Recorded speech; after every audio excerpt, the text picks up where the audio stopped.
I remember another illustration. I would leave it out, but for the fact that when you go to the library to read this lecture, you will find that this has been printed in it for 25 years. I shut my eyes, shut them close, and lo, I see the faces of my youth. Yes, they sometimes say to me, "Your hair is not white. You are working night and day without seeming ever to stop. You can't be old." But when I shut my eyes like any other man of my years, oh, then come trooping back the faces of the loved and lost of long ago. And I know, whatever men may say, it is evening time. I shut my eyes now and look back to my native town in Massachusetts. And I see the cattle show ground on the mountaintop. I can see the horse sheds there. I can see the Congregational Church, see the town hall and mountaineers' cottages, see a great assembly of people turning out, dressed resplendently, and I can see flags flying and handkerchiefs waving and hear bands playing. I can see that company of soldiers that had re-enlisted marching up on that cattle show ground. I was but a boy, but I was captain of that company and puffed out with pride. A cambric needle would have burst me all to pieces. Then I thought it was the greatest event that ever came to man on earth. If you have ever thought you would like to be a king or queen, you go and be received by the mayor. The bands played and all the people turned out to receive us. I marched up that common so proud at the head of my troops, and we turned down into the town hall. Then they seated my soldiers down the center aisle, and I sat down on the front seat. A great assembly of people, 100 or two, came in to fill the town hall, so that they stood up all around. Then the town officers came in and formed a half circle. The mayor of the town sat in the middle of the platform. He was a man who had never held office before, but he was a good man, and his friends have told me that I might use this without giving them offense. He was a good man, but he thought an office made a man great. He came up and took his seat, adjusted his powerful spectacles, looked around when he suddenly spied me sitting there on the front seat. He came right forward on the platform and invited me to sit with the town officers. No town officer ever took any notice of me before I went to war, except to advise the teacher to thrash me, and now I was invited up on the stand with the town officers. Oh my! The town mayor was then the emperor, the king of our day and our time.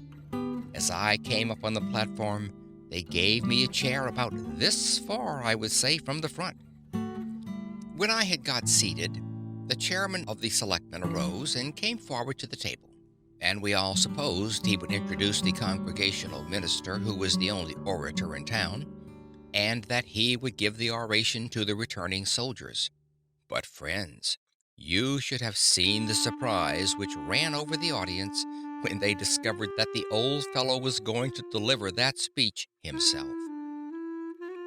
He had never made a speech in his life, but he fell into the same error that hundreds of other men have fallen into.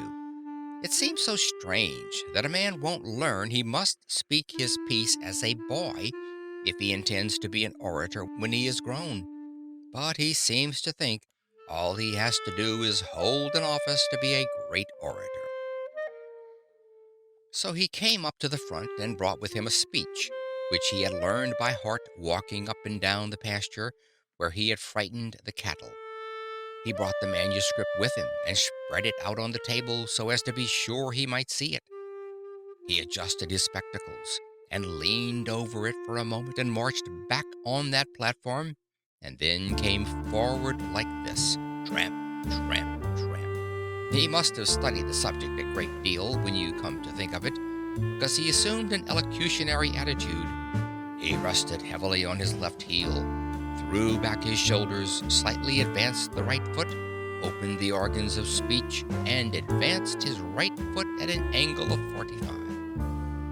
As he stood in that elocutionary attitude, friends, this is just the way that speech went. Some people say to me, "Don't you exaggerate?"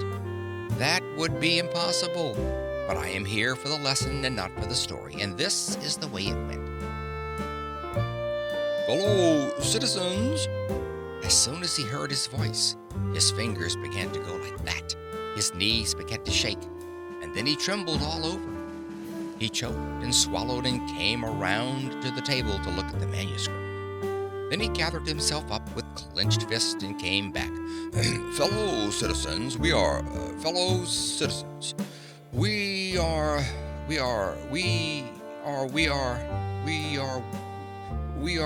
very happy. We are very happy. We are very happy. We are very happy to welcome back to their native town these soldiers who have fought and bled and come back again to their native town. We are especially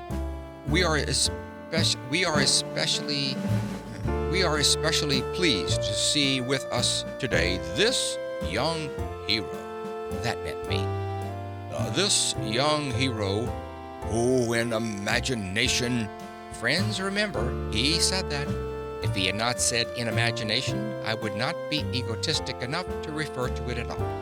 This young hero who in imagination we have seen leading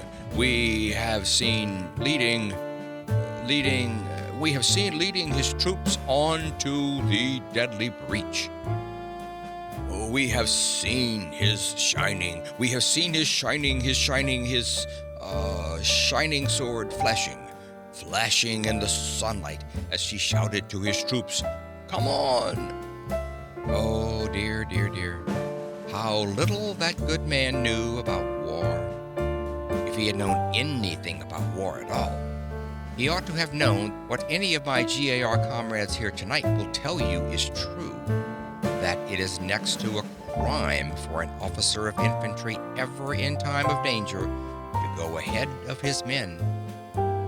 I, with my shining sword flashing in the sunlight, shouting to my troops, "Come on!"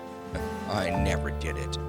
Do you suppose I would get up in front of my men to be shot in front by the enemy and in the back by my own men? That is no place for an officer. The place for an officer in actual battle is behind the line. How often, as a staff officer, I rode down the line when our men were suddenly called to the line of battle, and the rebel yells were coming out of the woods, and shouted, "Officers to the rear! Officers to the rear!" Then every officer gets behind the line of private soldiers, and the higher the officer's rank, the farther behind he goes. Not because he is any less brave, but because the laws of war require that. And yet he shouted, "I with my shining sword." In that house there sat the company of my soldiers who had carried that boy across the Carolina rivers that he might not wet his feet. Some of them had gone far out to get a pig or a chicken.